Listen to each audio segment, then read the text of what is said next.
This video is brought to you by Nintendo of Canada. Get ready to play a near infinite number of side-scrolling 2D Mario courses, anytime, anywhere.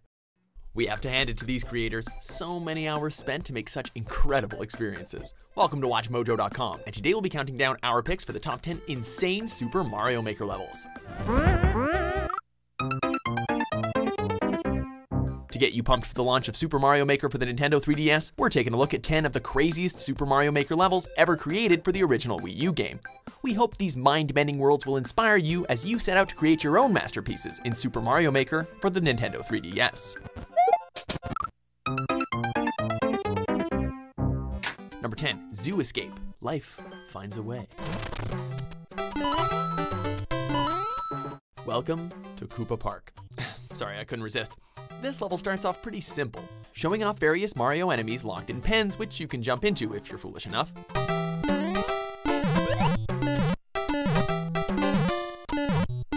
It's fairly peaceful until you come across Magikoopa's pen, and then all of a sudden all hell breaks loose. As you start running, more and more enemies start quickly filling the screen as you try to get away from the chaos that has unfolded.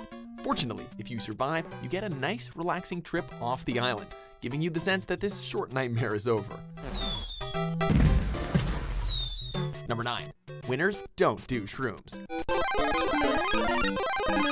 One of the earliest Super Mario Maker levels that gained notoriety online. This one takes the most basic concept from Super Mario Bros. And flips it on its head. We all know that if Mario grabs a mushroom, he'll grow big and can take an extra hit. But here's the catch. There are gaps littered throughout the level that are too small for a grown Mario to squeeze through.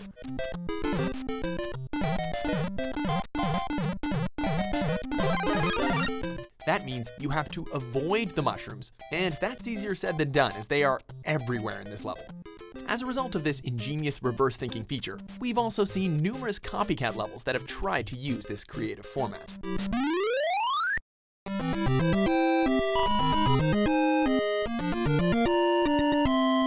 Number 8, the Forbidden Switch. This level starts off rather simple, a long ghost house corridor that's completely empty, leaving the player with an eerie feeling of, what's going on here?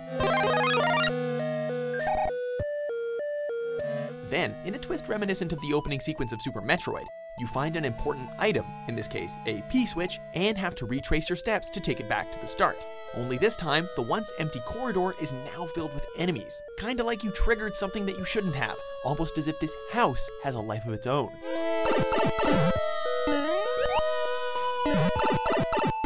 Number 7, Donut Drop Dungeon. Sticking with Shigeru Miyamoto's philosophy of introducing a new mechanic to the player in a safe environment before allowing them to explore. This stage is built around the theme of thwomps causing donut platforms to fall, thus giving Mario split seconds to make use of the new leverage. As you can expect, you have very little time to react, as your jumps need to be incredibly precise to make some of the rather precarious gaps. There's also a lot of variety in how the platforms are used, keeping the whole experience fresh from start to finish and making it feel like a level that was actually designed by Nintendo.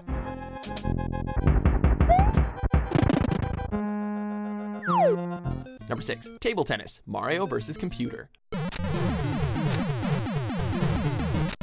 There are plenty of recreations in Mario Maker of famous levels from other 2D platformers. We'll get to a few more in a second. But to see Pong recreated in Mario Maker is a sight to behold.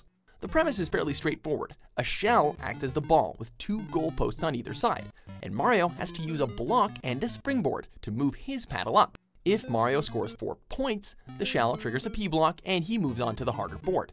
But if the computer scores 4 goals, Mario has nowhere to go and his inevitable demise approaches. Whoa, who knew that Pong could be so dark? Number 5, Bowser's Flame Wheel Fortress. Once again, we see how a single theme can create such a memorable level, and in this case, that theme created a whole new enemy for Mario.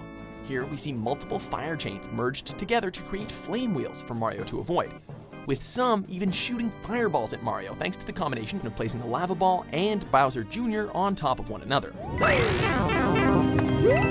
The real star of the show comes after the halfway point when we see hundreds of fire chains slowly merge together into something terrifying.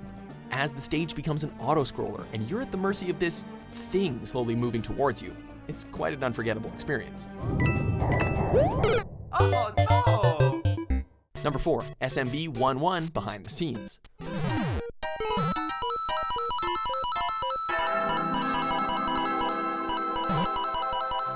A rather peculiar way of looking at gaming's most infamous stage.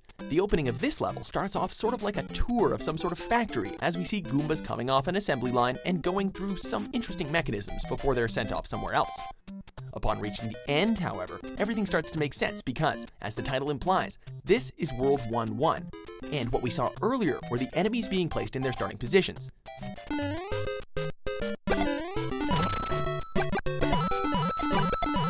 You'll also get to play through the stage once you're done with the tour, now with some brand new insight on what's been happening behind the scenes.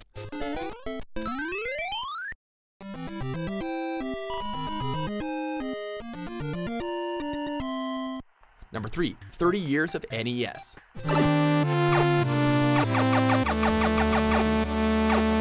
What better way to highlight the NES's golden years than with this level by the former editor-in-chief of Nintendo Power, Chris Slate. In this nostalgic love letter, multiple NES classics ranging from Metroid, Punch-Out, Mega Man, and Kid Icarus are given some really cool recreations, with Mario villains being stand-ins for those aforementioned games' greatest villains. The final area is also a nice tribute to Mario's allies in Super Mario Bros. 2, with the very last spot being a tribute to Mario himself.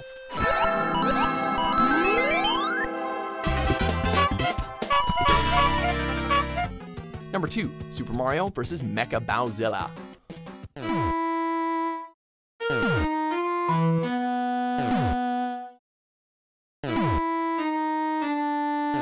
If the opening area has giant footsteps with Godzilla's theme playing in the background, you know you're in for a treat. Behold the monstrosity known as Mecha Bowzilla, a terrifying mishmash of cannons, flying chain chomps, and of course, stiletto heels. You can even go inside this mechanical behemoth, navigating the moving parts to demolish it piece by piece. Because of this format, Bowzilla has multiple forms, so don't get too comfortable when you're trying to take her down. Before we get to our pick for the most insane Mario Maker level, here are some honorable mentions.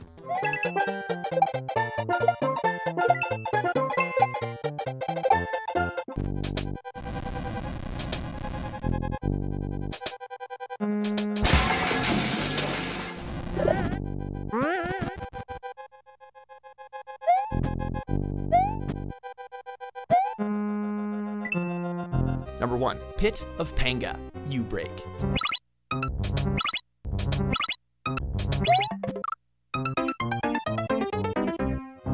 Twitch streamer Pangea Panga has created some of Mario Maker's most brutally difficult levels.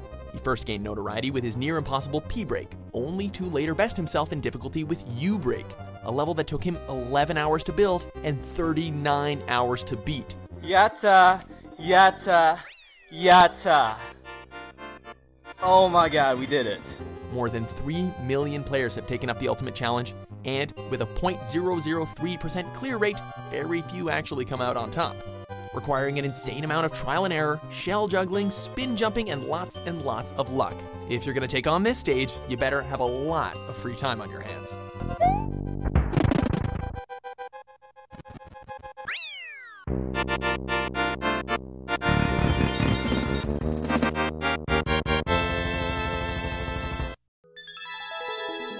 There are so many levels out there that it's impossible to get everyone's favorites on here. So let us know in the comments what some of the coolest levels you've come across are. And for more creative top 10s published every day, be sure to subscribe to WatchMojo.com.